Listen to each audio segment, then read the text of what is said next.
Right, so we are rolling, by the way. So Rolling. Anyways, just whenever, take off whenever you guys want. Great. I'm Oh, not I see going the to red be- lights. I'm just gonna get my own coffee and enjoy the view. What view? The view is great. Yeah. Great. So great to have you here, James. 谢谢. Thank you. So you are going to have a concert on March 22nd in Shanghai, piano recital with Peter. I'm quite interested in the program, also in yourself. Apparently this is China, and are you a visitor here or you're based here now? I am based in Shanghai. I've been here for 9 years. 9 years. Yeah, already. Yeah.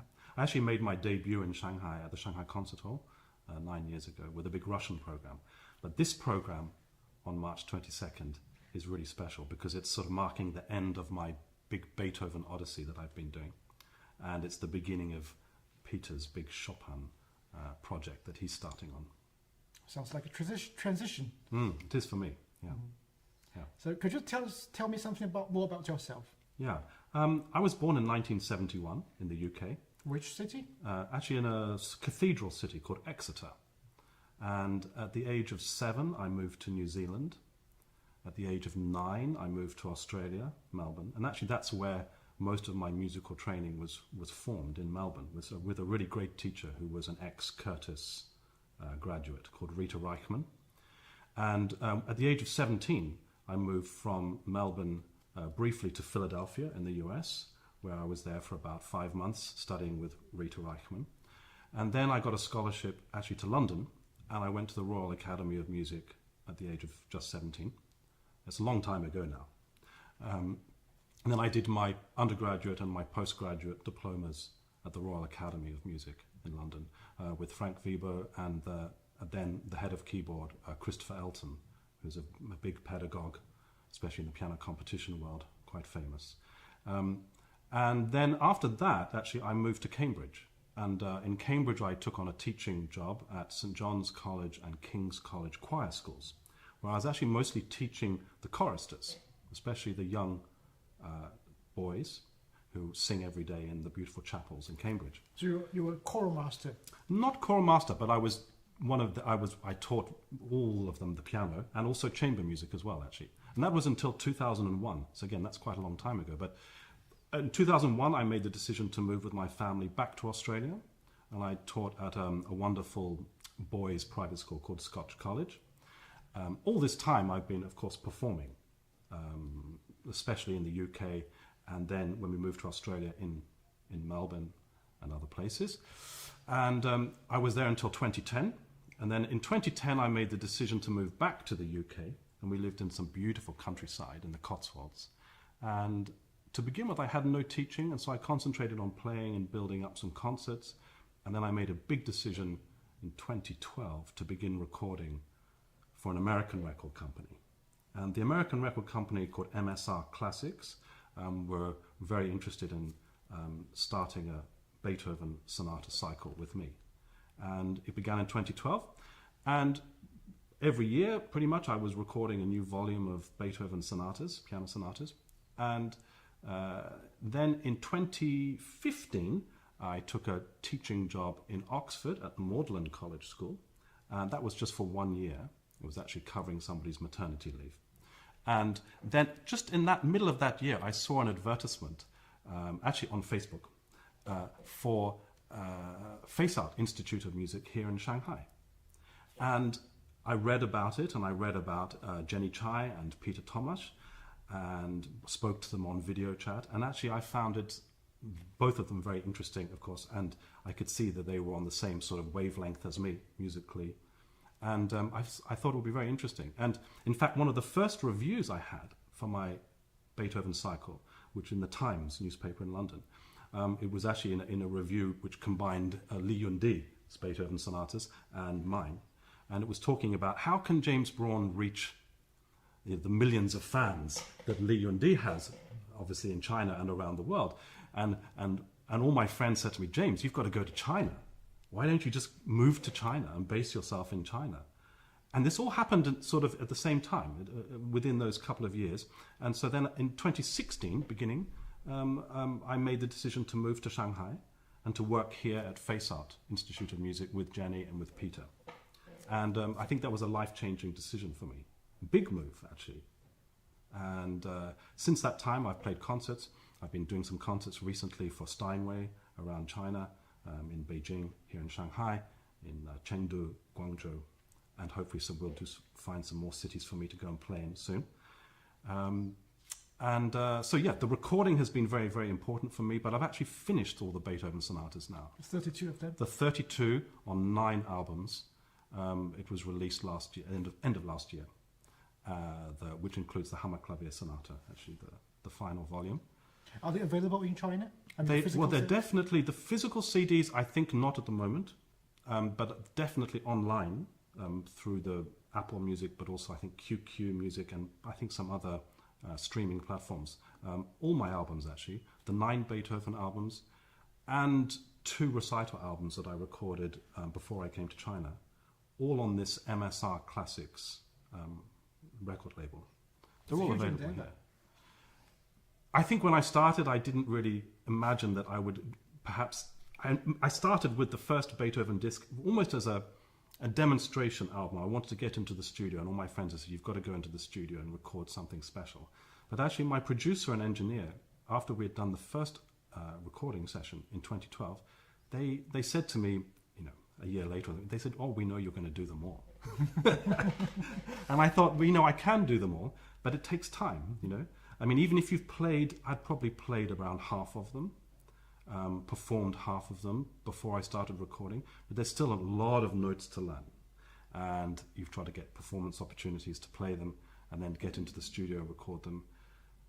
And actually, I still can't quite believe I've done it. And hopefully when people listen to the recordings, they'll realize that I always wanted my students at least to be able to listen to the recordings, with the Henle edition of the sonatas and listen to my recording and think, wow, teacher James, he plays all the notes, it's all correct, it's beautiful sound, and hopefully will inspire them to reach a very high level of playing themselves. And then, of course, audience, listeners, people who come to concerts, now, of course, they buy the CDs. I do sell sometimes some CDs in concerts here in China, and people still like to buy the physical CD album as well.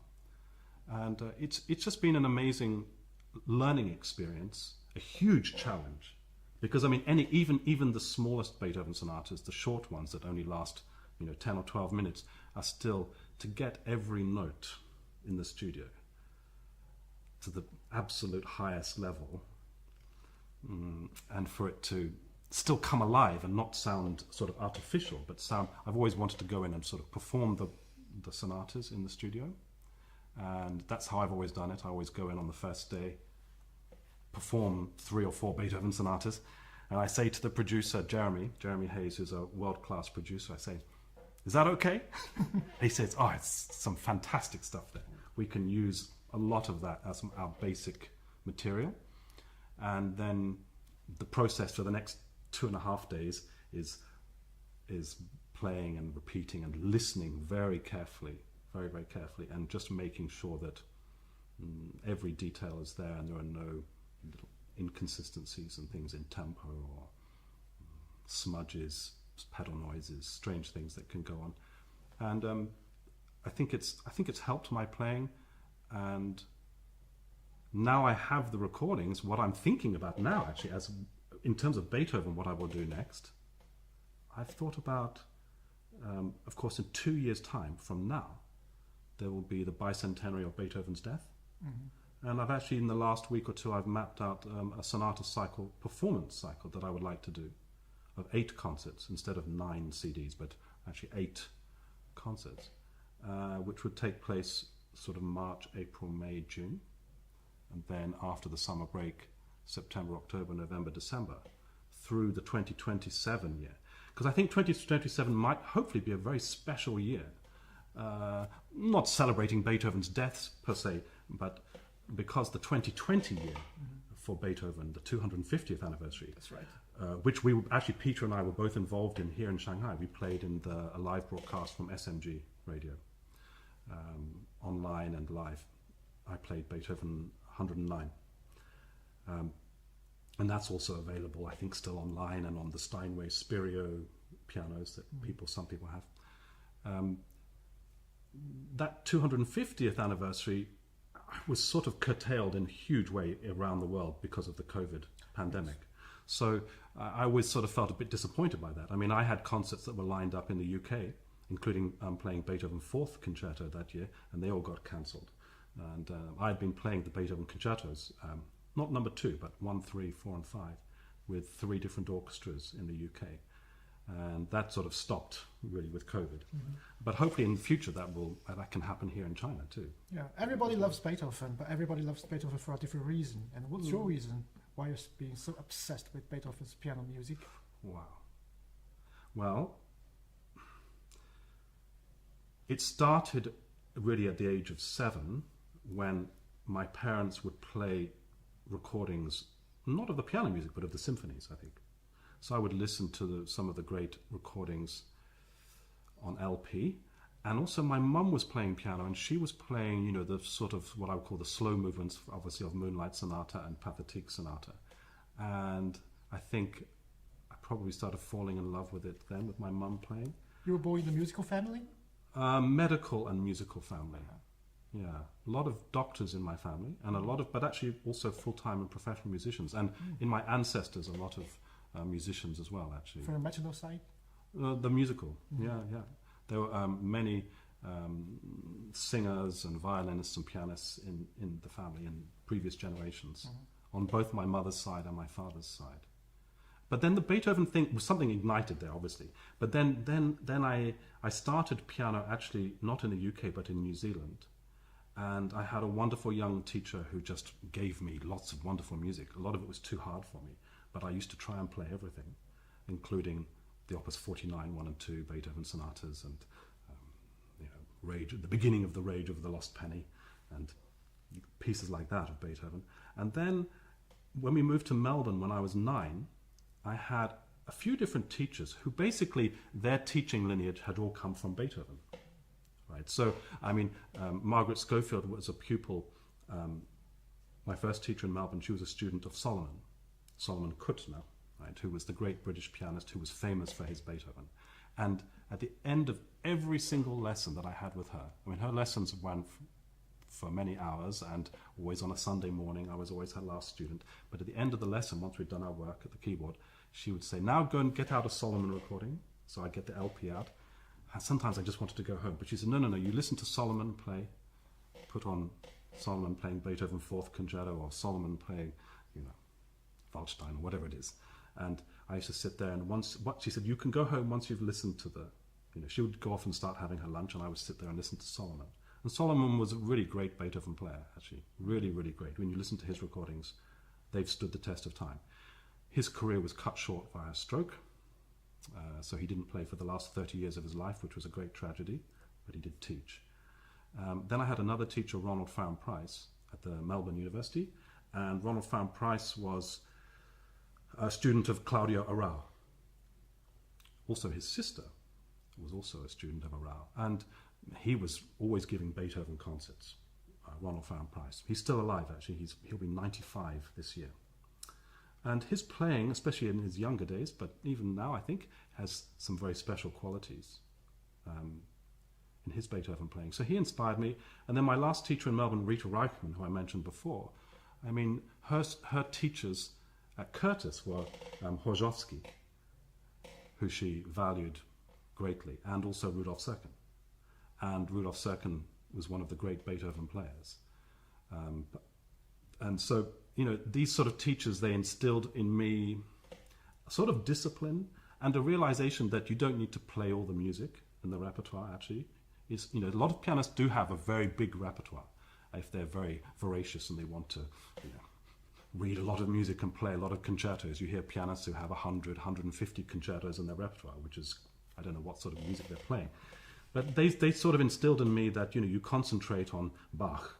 You concentrate on Mozart and Beethoven and Chopin, You concentrate on Brahms, you concentrate on Mendelssohn, really Debussy, Ravel, a few Russian composers, Rachmaninoff, Prokofiev, Scriabin. You concentrate on these really great composers, But for me, Beethoven has probably been something that feels like there's something about the struggle of life that I always find a big struggle.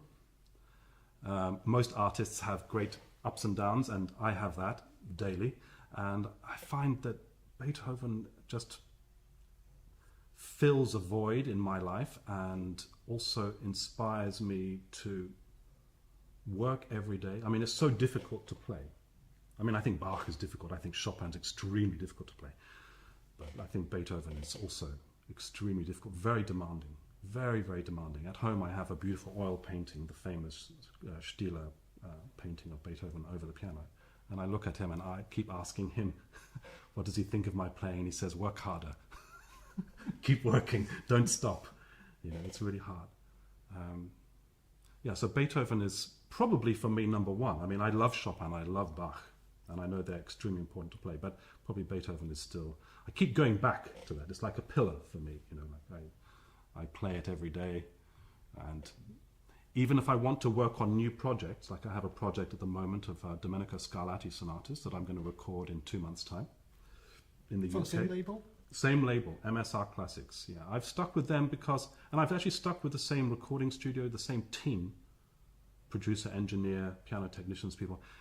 I've stuck with them now since 2012 because they've been great. Mm-hmm. And I don't see the need to change anything. It would be convenient. Maybe one day I will record here in China as well. I would really like to. Why actually. not? Yeah, well, of course, why not? Exactly. I just have to find exactly what I want. The instrument has to be fantastic, and the technicians have to be amazing to get the piano and keep it at a very high level. And finding a beautiful acoustic that's very natural, it's quite difficult to find, I think. So, you know, when you find something that's working, I don't really want to change anything.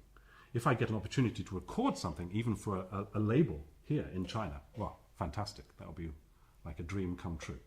And we can work on different projects and things in the future. That would be great.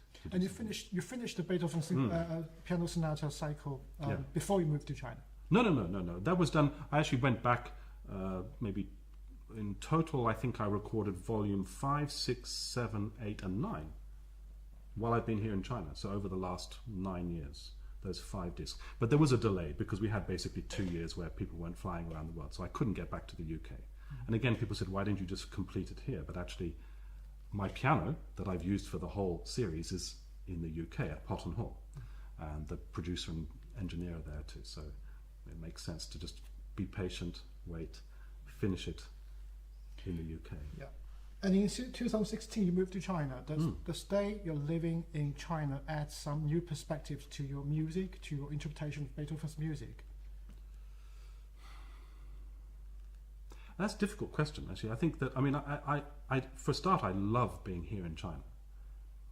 It wasn't my first time. When I came in 2016, actually, I had already been in China in 1986. I came here as a 14-year-old with an orchestral tour from Australia. And we visited the major cities in China then. And it was something very special that was in my memory. And so then coming back here in 2016, of course, Shanghai is completely different. I stand on the Bund and now there's Lujiazui and the whole of Pudong. And in 1986, there was nothing.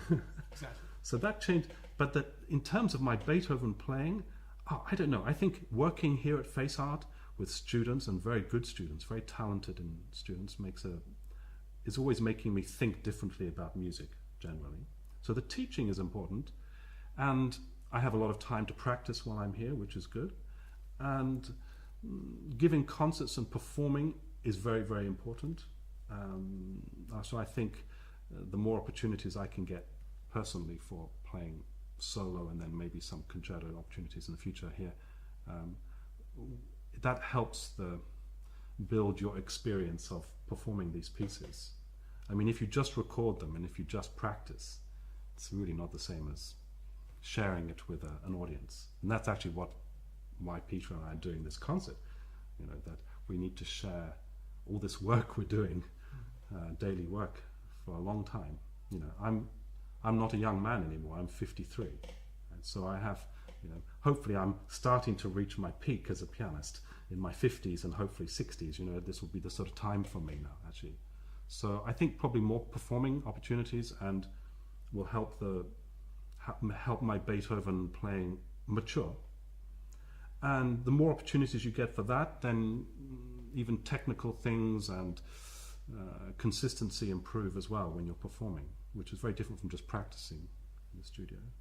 How about the program that you are going to give in Shanghai on March 22nd, Kammerklavier? I mean, this is a notorious piece for very demanding techniques. I mean, we're talking about Beethoven sonatas. There are some heavyweight or featherweight. Yeah. People might disagree, but I think the Phil Ellis probably is like a featherweight piece, while the Kammerklavier is definitely, I think, a heavyweight. So how are you going to give a punch to that piece? Give a punch to it? Well, so start, hopefully a huge amount of adrenaline will help a lot. Look, I've performed Hammerklavier half a dozen times already here in China and in the UK, and it is a big piece, but I've also been studying it for a long time. I mean, Hammerklavier is not something that you just learn in a few months and then get up and play. I mean, I actually started Hammerklavier in 2010. I started sitting down learning the notes. I'd given some Beethoven recitals in Australia in 2007. So it's a long process of study. And when you're in front of the audience and you really want to show them what a great piece it is, Hammerklavier, then it's the adrenaline kicks in, and it doesn't matter how much you practiced it. You have to prepare well and be in the right frame of mind. But once the music starts, it's like you can't stop. Once you play those opening chords of Hammerklavier, then you're on a journey for the next 45 minutes. My timings come down a little bit. It was around the 50 minutes. Now it's around, depending on because there's a very long, beautiful, slow movement. And if I'm feeling like I really want to space it out, it takes a bit longer. But if I'm playing a little bit more passionately and letting it move a bit, probably around 46, 47 minutes. So it's a long performance. And 4 movements. The first movement is sort of standard sonata form. The second movement is a sort of crazy scherzo and trio. Very short and a bit wacky. There's some strange parts in it that sort of surprise everybody. And I'd like people to sort of enjoy that. And then the slow movement is very intense. Actually, I realized, I said this to my producer when we were recording it in 2023. The slow movement, people ask you often what the music is about. And you can say, well, it's very passionate or it's very sorrowful. I thought, when I was really living the slow movement, I felt like it was Beethoven entering the apartment of his brother Caspar in 1815, and being there while his brother had tuberculosis and he was dying, and he was there with him at the end. And I really felt like when I played the slow movement that I was like a witness to Beethoven and his brother as he died, and as the priest came in to give him the last rites and things, and then for Beethoven to be there through the night until the brother died, and then the first light comes through in the morning, and Beethoven realizes that now his life has got to continue. It's very poignant. It was, and nobody's ever told me that before, but I really felt it very deeply that's what it was. And so, in a way, you can't rush the slow movement at all. You've got to just take time and you've got to live it. But it's not easy for an audience to listen to, because you're going to places that are sometimes very dark and very sort of traumatic. And it can be an extremely moving experience. But not everybody in the audience will feel that. So, in a way, it's like what Schiff sometimes says, you've got to prepare your audience for a performance like Hammerklavier. I'm going to be going straight in and just play it. But I hope enough of the audience will be there and sort of ready to really experience it, the full 45 minutes of it. After the very intense and moving slow movement, then it goes into a largo, which is sort of like an introduction to this amazing fugue that finishes. And of course, this is Beethoven really just realizing that he's going to have to find a way through this, the trauma, and like he always does, realize that life is worth living, and whatever problems people have, and everybody, it's why it's so universal, because nobody has the perfect life, right? And Beethoven certainly didn't. Last year in the summer, I was actually in Vienna, and we visited the apartments and also the grave. The Heiligenstadt. And we went to Heiligenstadt, and my goodness, I really, really felt Beethoven's presence. I mean, it really felt it. You can sort of imagine it. But at one point in Heiligenstadt, we got stuck in a huge thunderstorm. The clouds opened, massive thunder, and I have never seen so much rain fall in my life. And I was thinking, oh my goodness, this Beethoven just saying hello to me. It's like a scene from Pastoral. Yeah. But it was very, very special to visit Vienna, actually for my first time. I'd never been to Vienna before.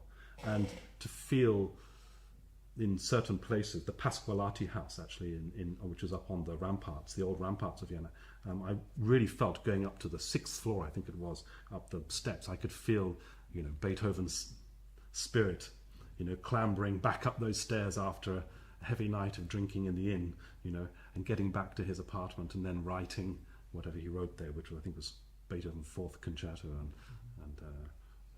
so you really feel the presence, and I hope that when the audience come to the concert on March 22, that we can get something of that.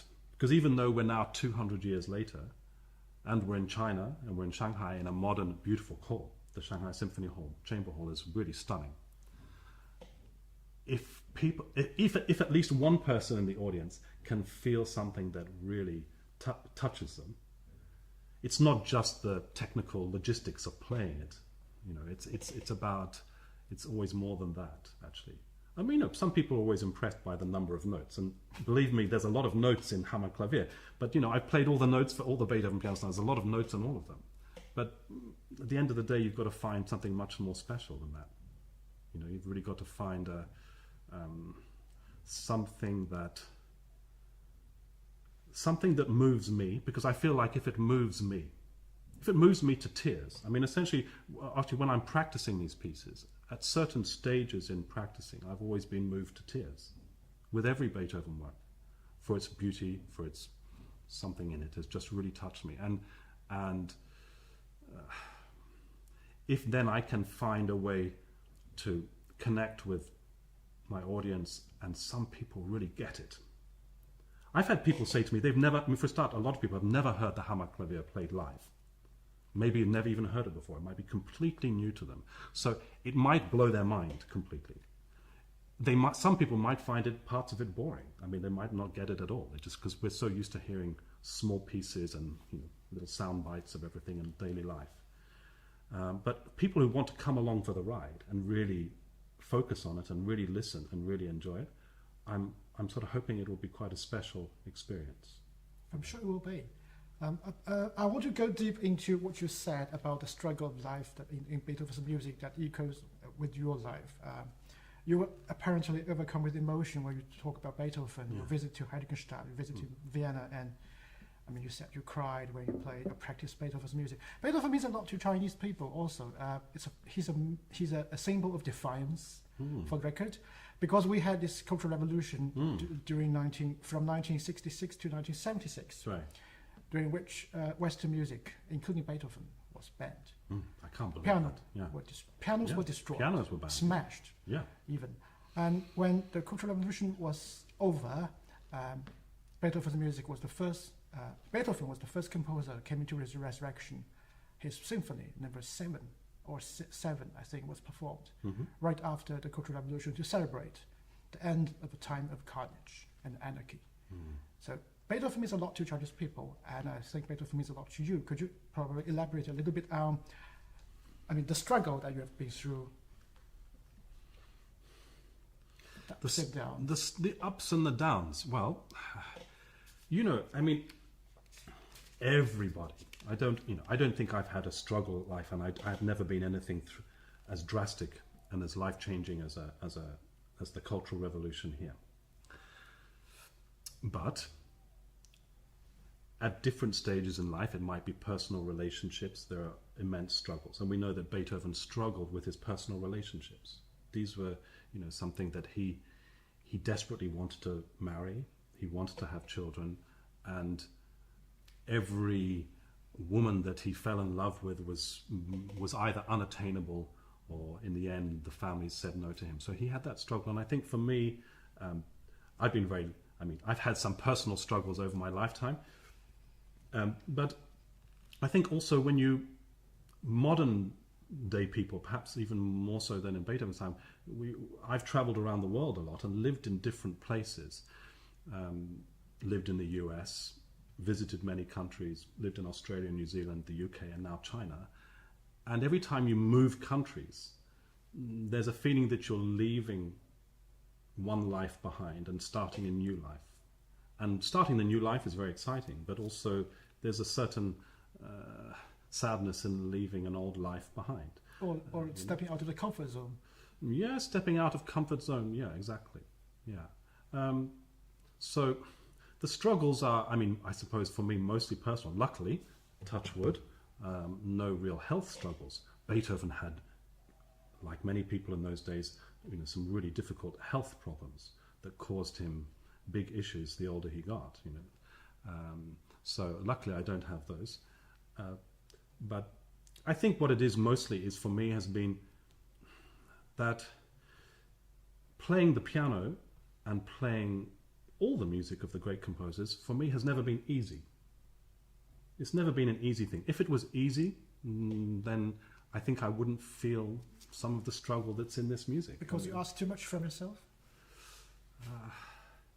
I think probably it's in me, it's in my genes to drive myself to go as high as I can and keep working at these great works.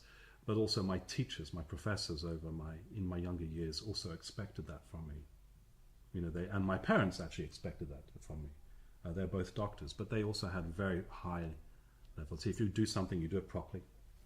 You do it to the best of your ability, and you keep working like that. And so, in a way, Beethoven gives me that outlet. I can work every day at it, knowing that you can never play it perfectly.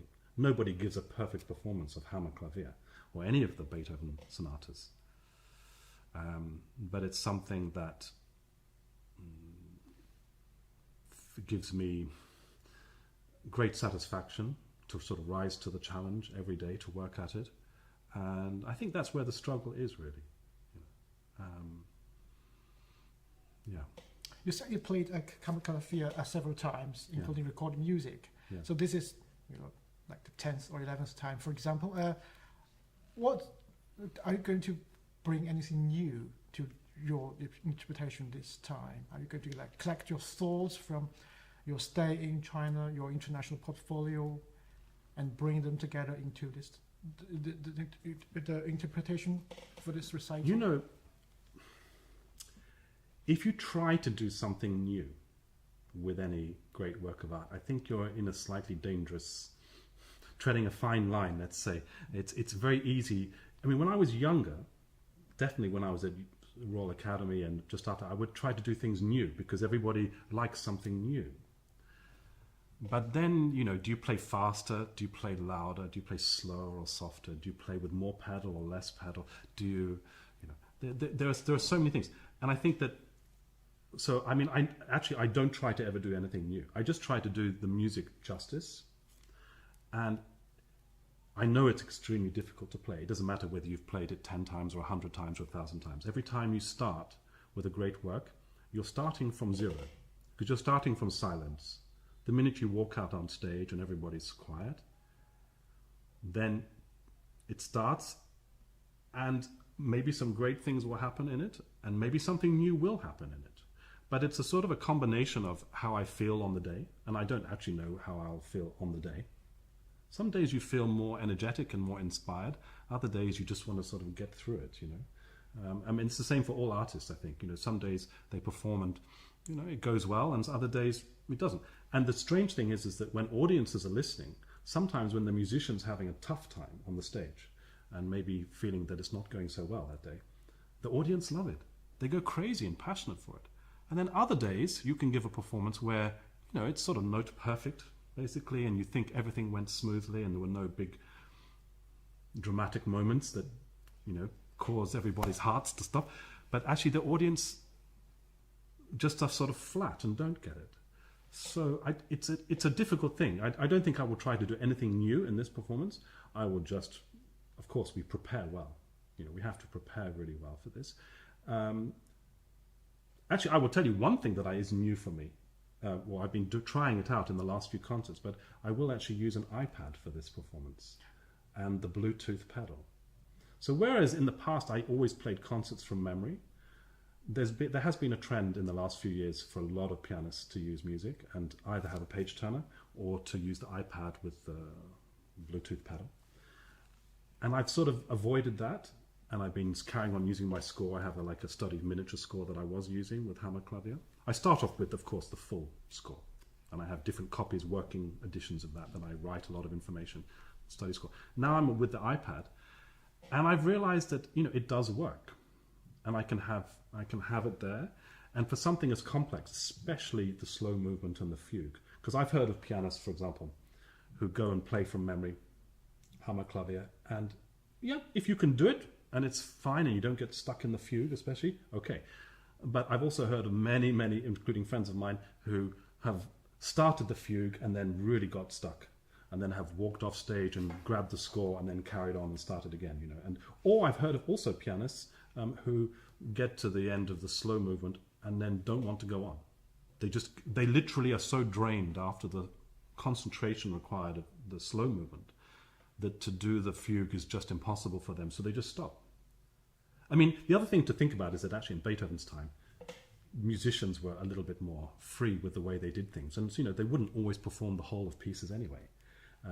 So it's quite possible that people would have performed, for example, just the first movement of Hammerklavier in a concert, that you didn't have to listen to the entire work, and people had they were more flexible, and even the printing of the music with Hammerklavier was not even printed in full.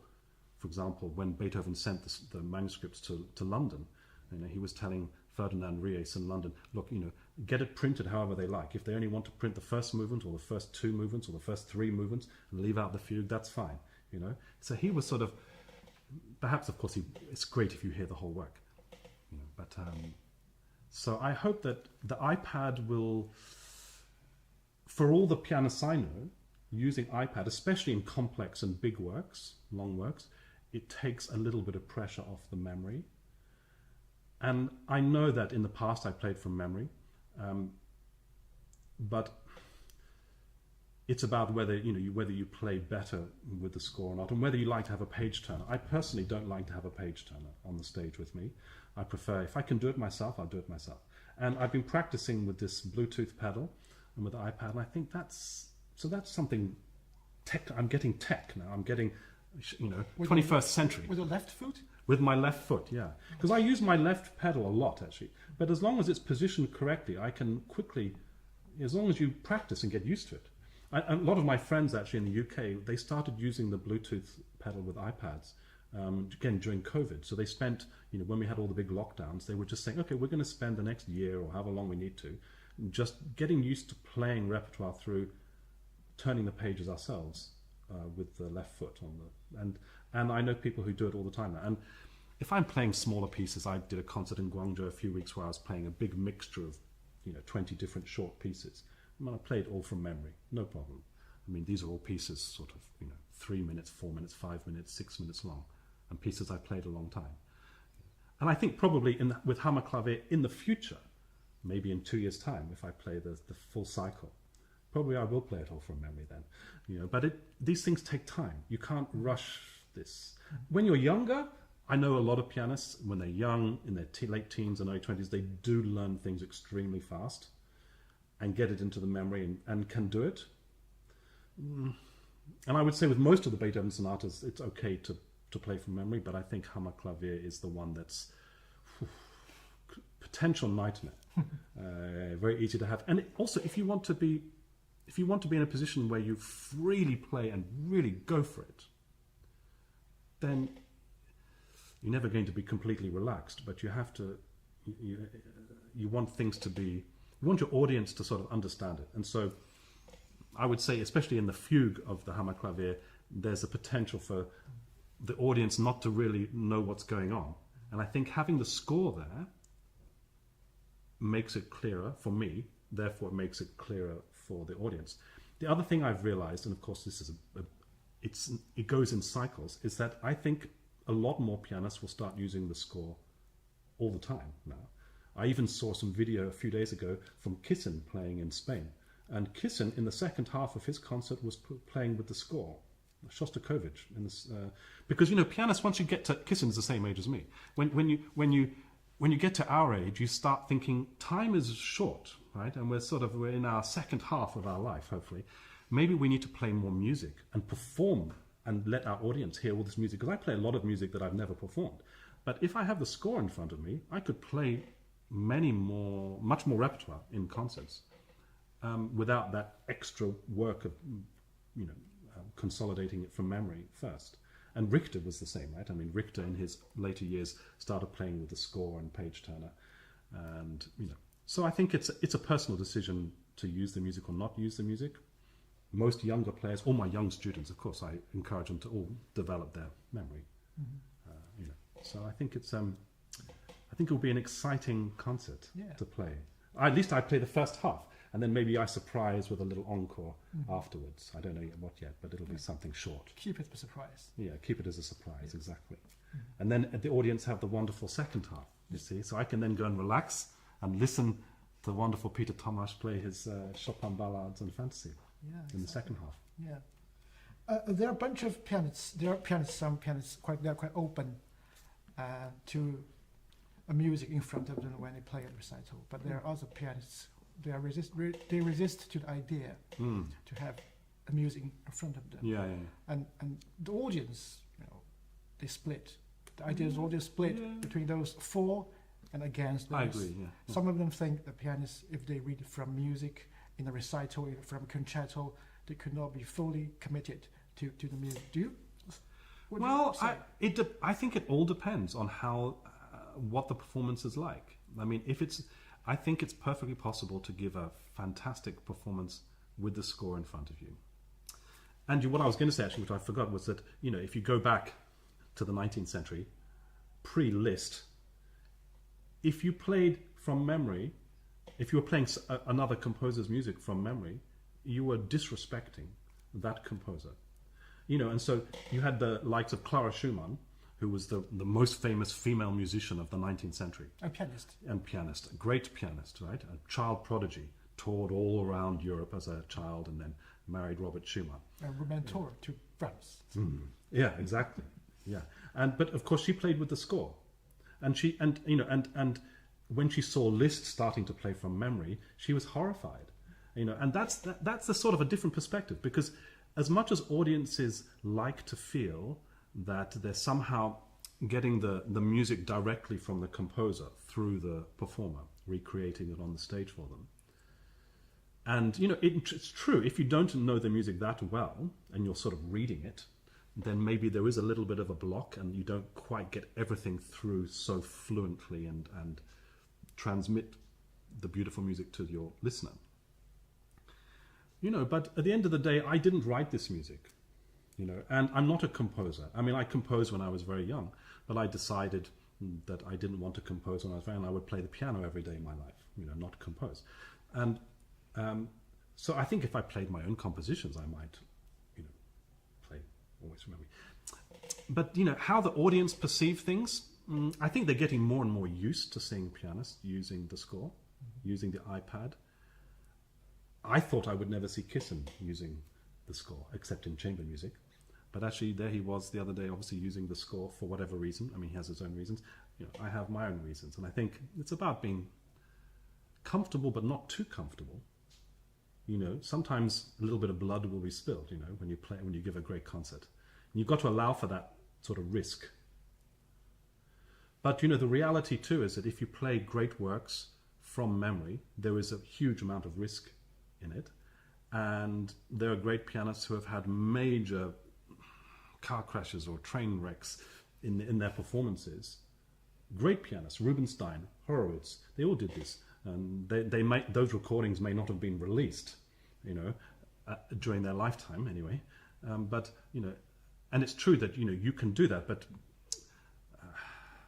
for me personally, with this particular sonata, I've sort of got used to playing it with the score, even though actually I do know most of it from memory. But I want the audience to enjoy it, and actually I want to enjoy it too. And the other thing too, I think, with this particular concert is that I'm not warming up with anything. I'm not playing a first half or playing, a group of Scarlatti sonatas first, or some Chopin etudes first, or some Bach first. I'm launching straight into Hammer Clavier at 7:15. So I have to. There's no warming up of the brain and the fingers beforehand. It just has to be just do it. So I think it's good for me. Are you okay? Very good coffee. Yeah. Thank you. You should have some Hold too. it. I have. I like your questions, by the way. Thank you. And how about iPad? I mean, I love iPad. It's very reliable. Apple products. But have you worried about technical glitches? I'm talking about, and page Yes. turner that stops to turning pages. Yes. And this. Well, this is the other. This I've happens seen sometimes. actually at Shanghai Symphony Hall just last week. I saw the pianist from the orchestra was playing chamber music, but she wasn't turning the pages actually herself. She had the page turner on the stage with her, but with the buttons, with the things to turn the pages. And actually, my niece who works at the Wigmore Hall in London, she's there supervising lots of things, and it's very interesting how people deal with certain situations. For me, I'm not going to have 2 iPads, but I will have one iPad, and I always carry. I mean, Jenny and Peter here often see me. I mean, I carry always a satchel with my Beethoven scores with me anyway. It's been like that for a long time, and to be honest, I'm always going to have a paper version. And if I'm one day, like with a lot of music, there are certain pieces, like the concert I did in Guangzhou 2 weeks ago. I played, and all the music's up here. I didn't take any music with me to Guangzhou. I know it's up there. If I get stuck anywhere, I know I can work it out, right? So it's all up in my hard drive in my brain. So again, it's depending on the situation. But yes, you have to be I don't like to rely on the technology. Yeah, but iPads, I've had no problems with it so far. So, and if the Air Bluetooth pedal stops working, I can swipe pretty quickly too, and that also works quite well. So yeah, but there are other brands too. I mean, not just Apple. Apparently there's a bigger screen Samsung that I can look at that's sort of, that I might one day look at as well. It's interesting. You can try different things. With the pianos too, you can have the music stand up, you can take the music stand out. I've seen pianists then put the iPad inside the keyboard, so you haven't got that sort of physical barrier, which I don't really like actually, having the full music stand there. I don't like that sort of barrier when I'm playing. It has to be like that maybe for chamber music, but yeah, I like to have the sort of piano fully open, so I can really enjoy the experience. Yeah. How about the audience? I mean, you've given concerts in China, in other cities other than Shanghai, Guangzhou, for example. The audience, especially when there are many kids inside in the auditorium, could be very disruptive. I recall Angela Hewitt when she gave a recital here playing Bach's Gold variations. She had to stop after aria and just stop shouting like that, and she went on to blogging on her blog, criticizing the audience. Would not come back. She had to delete it when she was re-invited, of course. Yeah. So, and I'm sure that now the audiences, for a start, I think Chinese audiences are amazing. The reason it's really amazing is I can go to a concert or perform in a concert, and I look at the audience, and half of the audience are young. Some young children, but also, teenagers and sort of young adults in their 20s who are really just, what's the word? Just loving every minute of being in a concert, and a lot of it's very new to them. And I think generally audiences, especially, of course, in Shanghai Symphony Hall, if you like, they know they're going to be quiet. If the audiences are young, I think that's amazing because that's part of education. It's part of music education. And it's a huge, huge contrast with playing concerts in Europe, in the UK and in the US. When I play concerts in the UK, you're lucky if you get 1 or 2 young people in the audience. Maybe a few of my old students who I used to teach will sort of come along and support me, and they might be in their early 20s. But the average age of audience in the UK are all older than me. Actually as old as my parents and, really very old people. So something is missing in the education system generally, I would say, where there's not so much. I mean, there's always some interested people, of course, but young people. But it's not as like it is here. It's like there's a hunger for it here. Perhaps that's part of the history here, that there's still. But I think it's also part of the education system in China, where music is valued. I think it is valued, and I think that they're always being introduced to obviously thousands of years of Chinese music, but also the whole Western style of music from Europe, and I think people love it. So the numbers are here, and the young audiences just actually make it very exciting. So even if, of course, when I'm playing Hammer Clavier, there's going to be moments where a boy or a girl, probably in the first few rows will probably drop something or suddenly get up and decide they need to go to the bathroom in the middle of Hammer Clavier. I'm sort of used to that now, and I accept it. I accept that it's not always going to be like that, and I think how amazing to have young people witnessing some great Beethoven, some great Chopin, and anything else we play, and loving it. Even if they don't concentrate the whole time, even if it's that the osmosis is the word I was looking for, they're just absorbing this music. And so it has an effect on them, and that's amazing, because if the audiences are really much older than me, and of course people appreciate things as you get older, but it means that classical music and serious music, not just classical music, but serious music is in big trouble in parts of the world, actually. And I think here in China and generally in Asia, also in Korea and Japan, the young people really, of course, they love popular music too. They can love their K-pop bands and everything else. But I think there's a big percentage that actually are very interested in the study of Beethoven, the study of Chopin, and getting that experience live. Even if they can listen to it quite easily on their phone or their computer, hearing it live is always something very special as well. So I think that's the audience is audience noise, if you like.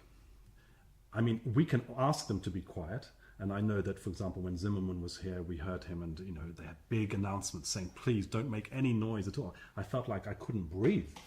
I was so worried that I might make a little cough noise because we were sitting close to Zimmerman. It's not so. I mean, it's great if you want it, but it can't be like the studio. The audience are part of the event, the concert. It's part of it. It's a three-way thing, right? And it's the composer's ideas and music from a genius mind being transmitted through all the work I've done to my audience. Now, if they respond by at the end of the first movement going bravo and clapping, that's okay too. I mean, I would like to think that I could just play the whole thing through, but actually, you play the last chords, B-flat chords in the first movement, and the natural thing is to want to clap, actually. Mm-hmm. And I'm happy for that to happen. You don't have to get up and do a big bow as if it's the end of the sonata, but, there's a lot of formalities that have existed for a long time, and maybe some of those things will change over time. But I mean, just the experience for the audience hopefully will be quite special. I'm so glad you just mentioned Chinese music, thousands of years of Chinese music. And since you've been moving to China since 2016, have you been exposed to any Chinese music, and do you play them often in your repertoire, in your programs? That's a good point. So I have actually promised my friends at Steinway that I will include in my repertoire a Chinese song. Chinese piece. I think probably in an arrangement by, is it Wang Jianzhong? Wang Jianzhong, yeah. And the thing is, my students over the last 9 years have all played me quite a few of these pieces. The Lu Yang He, Jasmine Flower, Butterfly Lovers even. I've got a young student from Nanjing who's playing the whole, almost half an hour version of Butterfly Lovers. Silver Clouds Chasing the Moon and Autumn Moon Over the Calm Lake. I mean, these are beautiful works, really, really beautiful. Sometimes played too much. Yeah, but I think I'm going to include one, and I think maybe I'll learn one this year. It's about time, and I've taught them all. And actually, the other day we visited the Shanghai Conservatory, where they've got a Chinese instrument museum, and that was really interesting. Seeing all these. I mean, I've heard performances with pipa and erhu, and different Chinese drumming and guqing and gucheng. Those different instruments. I've heard them, and looking at the museum and realizing that there's all these instruments too from, if you like, all the outskirts, all the different minorities have their different instruments from all around, China. I mean, that was fascinating as well. So I'm interested in it, and actually I did do one performance of Butterfly Lovers with a violinist and pipa, a sort of slightly shortened version of it, and it was very beautiful. And I'm aware that when Chinese audiences hear a Chinese song like Lu Yang He, I mean, you can feel that people want to start singing along. I mean, and especially if maybe the older generation, I mean, their hearts start to really swell. So I don't know about the younger generation, but definitely the older generation really love, of course, all those classics of the repertoire. So in the future, yes, I put it on camera now that I will play one of the beautiful Chinese songs, maybe Jasmine Flower. Nice. What's your impression of Chinese music, especially piano music? Because you just mentioned some names: flowers, butterflies, rivers, moons. Chinese pieces always come with like very descriptive titles, like rivers, moons, fishing boats, and sort of associated with legends and stories. Exactly, right? a legendary story, pictures, Chinese painting, as well as to Kammerklavier, which is really like a serious name. So what's your impression on Chinese music in general? I mean, especially for piano music. Again, I think it's. I think there's obviously wonderful music being written now, not just these sort of older classic pieces. I know that the conservatory here, they brought out 100 years, many volumes that have looked through of piano music written by composers here, including must be Tan Dun. Right? But that's something for me to explore. When I have to make time for it, and I think that, for example, I have a friend here, Nico Athens, who's a professor in the Juilliard School in Tianjin. Actually, he sent me a set of bagatelles that he's written. He's an American composer, but he's been in China for a long time, speaks fluent Chinese, and he often incorporates Chinese elements into his music. I've heard one of his operas and some of his songs and chamber music, and they're always very beautiful and beautifully written. But obviously he's here in China, and his wife is Chinese, and he loves the stories, and he travels around China, and he studied with a composer here, I think, and so the music is always new music is being brought to life, and I guess for me now I'm coming to the end of my Beethoven Odyssey, at least for the time. I'm always looking for new projects and maybe some new repertoire. So for example, these 14 bagatelles that Nico Athens has written, I'm definitely going to sit down and learn them, and also perhaps give some to my students to learn. So he's not a Chinese composer, but he's been living in China for a long time. And he speaks Chinese perfectly. And he speaks beautiful Mandarin, yeah. So Beethoven's piano sonatas have been played in China, even this full cycle, in several times. Rudolf Buchbinder, for example, performed in Shanghai. And to summarize this interview, give me a reason, give the audience a reason why they should buy a ticket and come to your concert on March 22nd. Well, every pianist who plays these sonatas is going to play them differently. It's not going to be the same performance. Rudolf Buchbinder is a Viennese pianist, sort of same vintage as Paul Badura Skoda, and so there's a certain way of playing in different countries. I think that perhaps my way of playing is, I'm a younger pianist, and I've lived around the world, and I've had different types of training. So I think everybody has their own. We do have our own take on it. If they want to come to our performance and me playing Hammerklavier, I encourage them to come, because it will be special. Something will happen. Something unique will happen in that concert. I remember I played a concert the first all Beethoven concert I played in 2007. And I played a program of popular sonatas. I was playing, I can't believe I actually did this, but in one concert I played Pathetique and Moonlight and Waldstein and Appassionata. In one concert. It's a heavy program. Heavy program, and all from memory. But I remember one concert in a recital hall in Melbourne. I played it in different smaller music societies, but then they did it in a bigger concert. And in this concert, at one particular moment, I can't remember exactly where in the concert, but one of the spotlights blew up. The light just, and I wasn't quite aware of it, but the audience they all gasped because this light had sort of exploded and gone out, and suddenly there was one of the lights would disappear, and they all sort of thought, wow. Again, this is something that Beethoven has, just letting everybody know that he's there too, whether that's a good thing or not. But you never. The thing is, you never know how these things are going to go, and that's part of the thrill of it.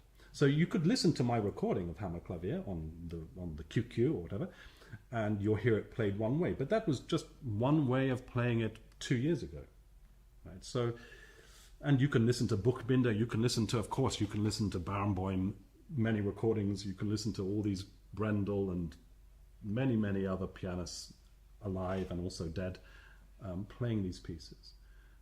But there is no substitute for actually the live performance. And I definitely encourage listeners to come to our concert and hear it played live, because it's different from listening to the recording, and see what happens. I mean, they may love it, they may hate it, or they may have no particular feeling about it at all, but it will be an experience for sure.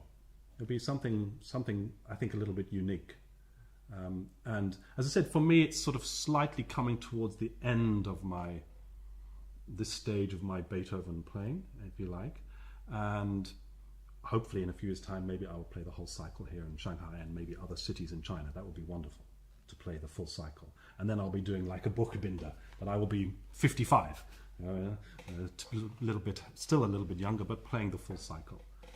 But I think this will be a good introduction for people who haven't heard me play or haven't heard Peter play. It'd be wonderful to come and hear us play this repertoire, because these are great pieces anyway. And then in the future, they might want to come more. Come to hear Beethoven, my Beethoven series, or other concerts I will do. Also Peter's Chopin series that he's planning. So I think it's just a great opportunity. I mean, come to the concert, March 22, for sure. You will love it. I think there's a very good reason for them to come, because you both are based in China. Yeah, this is our adopted home. Absolutely, yeah, we are based here. I mean, the thing is, we do travel, and I do travel, and pre-COVID, I used to travel 6 or 7 times a year to go off and record and also do concerts and teach and do master classes, and I'm still doing that now. I'm still going to be doing a certain amount of traveling every year, but Shanghai is my home and my base. I think I've lived around the world, and honestly, I can honestly say that Shanghai is really the greatest city that I've lived in.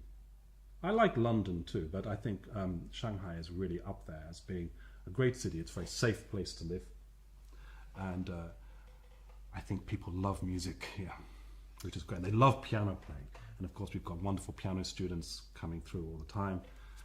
So things happen fast here, and there's an energy here which you get, and a speed and a sort of feeling.